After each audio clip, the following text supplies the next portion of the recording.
नमस्कार मित्रांनो, welcome to new blog 11. तर आज आपण इथे लावणार आहोत नारळाची रोपे. ती बघा इकडे काढून ठेवली आहेत. 2-3 वर्षाचं आव्हान ठेवलेलं. मोठी आहे ही त्या थोडीशी आणि ही तिकडे. आता आपण मळ्याला कंपाऊंड केलं ना, तिथे आपण यावर्षी लागवड करायची आहे. तर चाललो घेऊन 3 नारळाचे म्हणजे ते का पाठी बांधू का हे इथेच नाही नेणार. आऊस चालली घेऊन जमा तू का नेव तू खाली इलो 2 माड कुठं जडा गे ते घेताय ना मी केवढो माड मोठोय तो.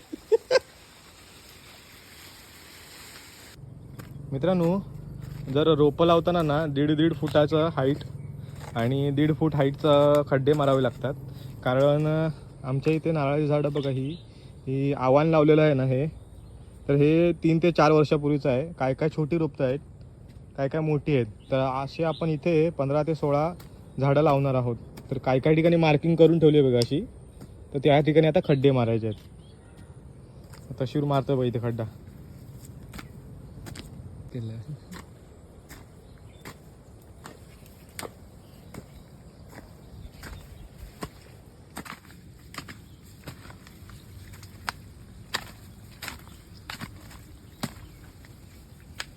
मित्रांनो. अर्धे माड लावून झालेत आमचे.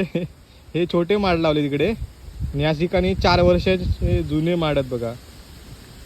यांनी आता 1 वर्ष माती धरून बसले, मग काही टेन्शन नाही.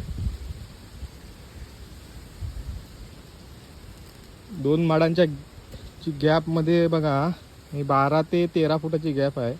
एवढे गॅप ठेवावी लागते.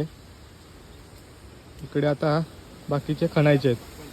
किती 25 फुटाची गॅप मध्ये आमचे मग 4च माड बसती. मित्रांनो, आपले आता माड लावून झालेत पावसात, भर पावसात. कारण त्याला मुहूर्त भेटला नव्हता. तुम्हाला दाखवतो बघा इथे. बघा या ठिकाणी एवढ्या उंचीचे लावले. पाऊस बघा किती आहे तो. टोटल 17 माड लावलेत, अजून 3 लावायचे आहेत. तर बघू जे एवढे जगतील. बाकीचे पण आव्हान आहे. तो किती पुढे लावलेला नाही हे आता आपण वर्षभरात आपल्याला समजेल. त्याला असे परत जावळी वगैरे तुरा वगैरे फुटला ना की नंतर समजतं आपल्याला.